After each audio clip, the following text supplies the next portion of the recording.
Before I leave for California, I want to briefly speak about what's happening in Silicon Valley Bank and Signature Bank. Today, thanks to the quick action of my administration over the past few days, Americans can have confidence that the banking system is safe. Your deposits will be there when you need them.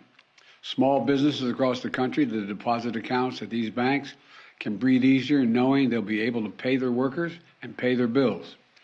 And their hardworking employees can breathe easier as well. Last week, when we learned of the problems of the banks and the impact they could have on jobs of small businesses and banking system overall, I instructed my team to act quickly to protect these interests. They've done that. On Friday, the government regulator in charge, the FDIC, took control of Silicon Valley Bank's assets. And over the weekend, it took control of Signature Bank's assets. Treasury Secretary Yellen and a team of banking regulators have taken action, immediate action. And here are the highlights.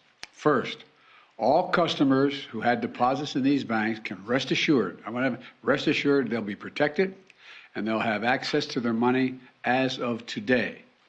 That includes small businesses across the country that bank there and need to make payroll, pay their bills, and stay open for business. No losses will, this is an important point, no losses will be borne by the taxpayers. Let me repeat that. No losses will be borne by the taxpayers. Instead, the money will come from the fees that banks pay into the Deposit Insurance Fund. Because of the actions that our regulators have already taken, every American should feel confident that their deposits will be there if and when they need them. Second, the management of these banks will be fired. If the bank is taken over by FDIC, the people running the bank should not work there anymore. Third, investors in the banks will not be protected. They knowingly took a risk, and when the risk didn't pay off, investors lose their money. That's how capitalism works. And fourth, there are important questions of how these banks got into the circumstance in the first place. We must get the full accounting of what happened and why those responsible can be held accountable. In my administration, no one is above the law. And finally, we must reduce the risk of this happening again. During the Obama-Biden administration, we put in place tough requirements on banks like Silicon Valley Bank and Signature Bank, including the Dodd-Frank law to make sure that the crisis we saw in 2008 would not happen again. Unfortunately, the last administration rolled back some of these requirements. I'm going to ask Congress and the banking regulators to strengthen the rules for banks to make it less likely this kind of bank failure would happen again, and to protect American jobs and small businesses. Look, the bottom line is this.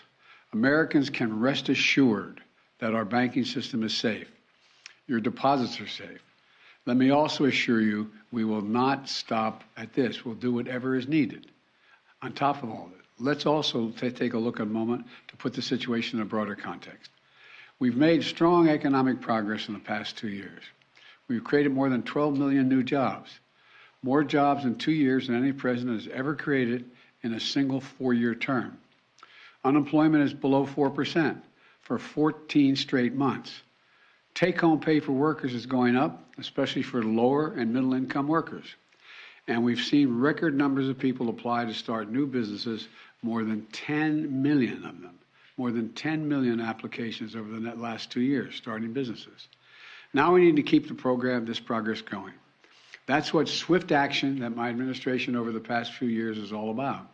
Protecting depositors, protecting the banking system, protecting the economic gains we've made together for the American people. Thank you, God bless you, and may God protect our troops. See you in California. Mr. President, what do you know right now about why this happened? And can you assure Americans that there won't be a ripple effect? Do you expect other banks to fail, Mr. President? Should all depositors be protected at all banks?